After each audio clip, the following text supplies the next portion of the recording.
Good afternoon, everybody, and welcome to another edition of RotoBaller Radio's Fantasy Baseball Series. I'm your host, Anthony Aniano, here as we talk second base, ADP, and sleeper values. Guys, don't forget, head on over to RotoBaller.com and check out all the great content there. Football, basketball, MMA, esports, NASCAR, PGA, sports betting, as well as baseball. As it's been announced, we have Major League Baseball starting. Word is April 7th will be our opening day. So it's now time to prepare for your fantasy baseball drafts. Head on over there. Sign up for the Major League Baseball Premium Package. Use the promo code ACES. Save yourself an additional 10%. Get the draft guide, the Team Sync app, all the terrific player profiles, and more over at rotoballer.com. And guys, I wanted to also talk to you today about the MLB RotoBaller Challenge, hosted by our friends at Fantrax.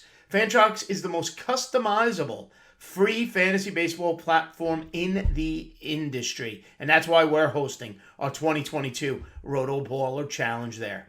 If you want the greatest fantasy experience, sign up for a free RotoBaller Challenge team today. All leagues are free to join, and you get to compete against RotoBaller writers and readers for a shot at the $500 cash grand prize. All new Fantrax users also get entered into a free giveaway to win a signed official MLB Wander Franco jersey. Go to rotoballer.com/challenge and sign up for your team today.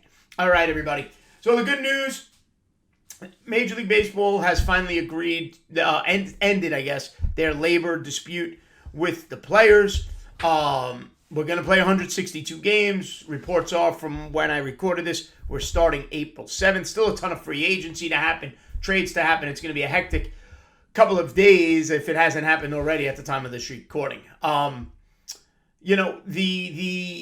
good news is 162 games. I also like, it seems, the universal DH we know is in. No more 7-inning doubleheaders. No more runners starting on second base. And then in 2023, we may see additional changes like pitch counts, pitch clocks, so forth and so on. So be mindful of that. But the good news, we are going to get a full slate of baseball. Now, if you haven't already, stay right here after this video on RotoBaller's YouTube channel, and make sure you also go back and check out my first base ADP and sleeper preview. Here we are today, though. We're going to talk the second base position. I have 4 second basemen. We'll take a look at their ADPs, my thoughts on those players. And we start in Tampa with Brandon Lowe of the Tampa Bay Rays. RotoBaller has him ranked as second baseman number 7, 27 years old. According to the NFBC, his ADP sits at about 77.2 overall, which puts him at round 6, and he is the 7th second baseman being taken off the board. Last season, 615 plate appearances, he hit .247 with a more than respectable, and actually it surprised me a little bit doing the research, a .340 on-base percentage. So although his batting average can be a bit of a drag in an OBP league like a Tout Wars or whatever format you're in, the on-base percentage is an asset, really. .340, I'll sign up for .340 anytime. And when you can combine that .340 with the power production that Brandon Lowe put up last year, it's understandable why he is second baseman number 7. And really, if you were in an OBP league, I could bump him up a little bit higher than that. 39 home runs, 99 RBIs, 97 runs scored, and even threw in 7 stolen bases. For a power player, his strikeout rate was consistent with the best of them at 27%. Still drew enough walks, though, for that high on-base percentage at 11.1%. Hits the ball hard about 35% of the time and barrels up the ball 14% of the time. Brandon Lowe in round 6, if you're willing to take your second baseman that early, terrific value. Corner infield or outfield power production. Batting average a little low, few stolen bases, but that on-base percentage in an OBP league keeps him quite valuable to go along with the power. This is a guy in 2020, the shortened season, 56 games, 14 homers, .269. So the power is legitimate. He's been on pace for 30 home runs 2 seasons in a row, and that batting average does have room for improvement, considering he almost hit .270 back in 2020. Up next is Ty France of the Seattle Mariners. RotoBaller has him ranked as second baseman number 19. Now, reports are Seattle's going to make him their everyday first baseman this season. But he does have first base and second base eligibility, which makes him intriguing because now you throw him in a middle or a corner infield spot as well. NFBC has him at an ADP of 140.8. Let's call it 141. It's a round 12 pick. 16th second baseman overall off the board in NFBC. So you're looking at a middle infield option. But a middle infield option who does produce numbers. Last season in 650 plate appearances, a few more than Brandon Lowe, that batting average was an asset, 291. The on-base percentage was off the charts at 368. Giddy for that number in an OBP league. With enough power, 18 home runs, enough run production, 73 RBIs, and more than enough runs scored, 85, to add to those counting categories as well. Now, the biggest difference between he and Lowe, besides there's a vast difference in home runs, although I do think Ty France can exceed 20 home runs this upcoming season, but not come close to the near 40 home runs that Brandon Lowe has the potential to put up. But the other issue is the stolen bases. Every stolen base matters. So Brandon Lowe stealing you 7 or 8 bases, Ty France not stealing you any, is another concern. The benefit to Ty France, though, is middle and corner infield eligible, first and second base eligible. Now, Ty France doesn't really strike out, 16%. That's my type of player. I love that ability to put the bat on the ball. Walks 7% of the time and actually hits the ball hard at a higher percentage than Brandon Lowe. Brandon Lowe is 35%. Ty France hit it high at almost 39%. Barrels at only 7% of the time, but that's all right considering that hard hit percentage is approaching a 40% of the time. So Ty France, terrific batting average, even better on base percentage, and enough power RBI runs scored to make him a useful player. Love him, love him, love him as a middle infield option. If you get him in there as your middle infielder, you're getting terrific production out of somebody who's also going to be playing, like I said, first base for the Seattle Mariners. Up third is a veteran, Jean Segura of the Philadelphia Phillies. Really another middle infield option. RotoBaller has him as second baseman number 20, right behind Ty France. However, he is going 5 rounds later than Ty France on average in the NFBC, going around 17, okay? Overall pick at 205.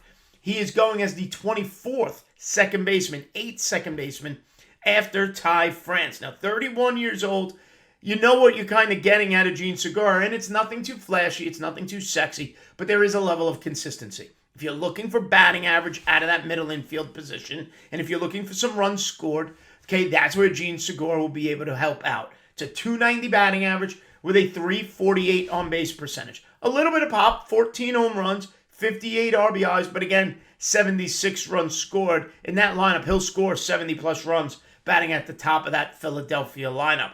Doesn't strike out, less than 14%, walks about 7% of the time. Actually has a harder hit rate than Brandon Lowe, 37% of the time. Now, don't count on him for stolen bases. He's not that player anymore. He had 20 or more stolen bases every year from 2013 to 2018.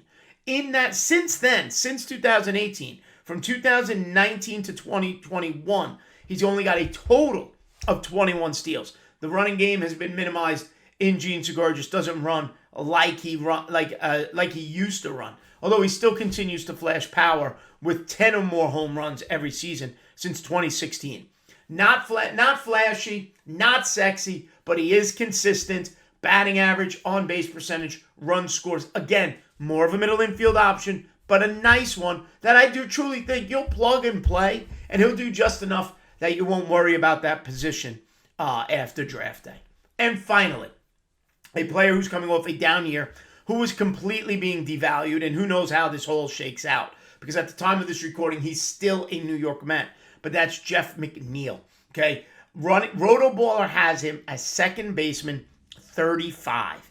In the NFBC, he's going on average at pick 314. It's round 26. The 33rd second baseman off the board. He's only 29 years old, and he's giving you second base, middle infield, and outfield eligibility. Now, I know there's huge questions that possibly were answered between the time you watched this and I recorded this, or get answered soon. And those questions are, what is Jeff McNeil's role with the Mets, if he's still a Met, and if they move on from him? Okay, the Mets have, we know, a surplus of players who are fighting for spots, right? Where does Dom Smith settle? J.D. Davis, Robinson Cano is back, Jeff McNeil is there, and they brought in Eduardo Escobar, who could play the second or third. Jeff McNeil will start somewhere in Major League Baseball this year, whether it's with the Mets or if they trade him elsewhere and he becomes the starting second baseman for another team. Now, last season, no denying a disappointing season. 251 batting average with a 319 on-base percentage. Both career lows.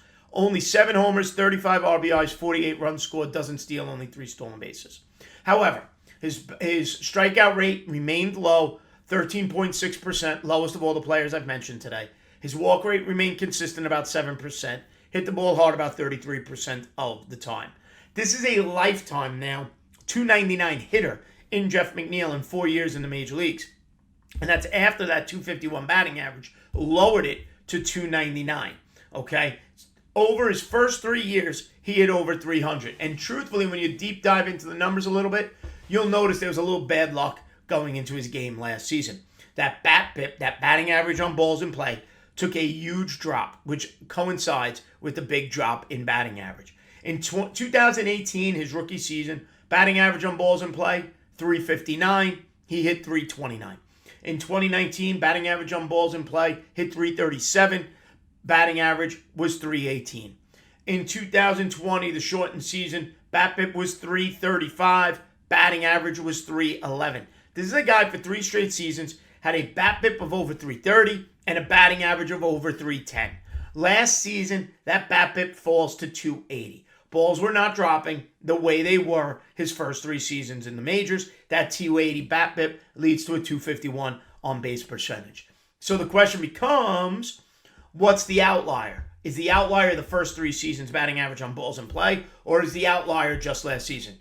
Basic math tells you the outlier is what's happened only once. I'm not saying he's going to win a batting title. I'm not saying he's going to hit 340, but Jeff McNeil is a safe bet to go back over 300 with just enough home runs, let's call it 10 plus, to be productive this season. Giving you also second base, middle infield, and outfield eligibility, whether it's with the Mets or somebody else, maybe clarified by the time you watch this, or still waiting to be seen between now and opening day on April 7th. All right, everybody. Make sure you give me a follow on Twitter at Aniano Fantasy. Make sure you check out all the great content right here on RotoBaller's YouTube channel. Make sure you like and subscribe. Go back and watch my first base preview video. Okay, tell your friends all about this second base video and my thoughts on Lowe, France, Segura, and McNeil. Follow me on Twitter at Aniano Fantasy and sign up for that MLB premium package. Promo code ACES. Save yourself a little bit of money and get yourself ready for your fantasy baseball draft. All right, folks, we will see you next time. Stay smart, stay safe. Have a good one, folks.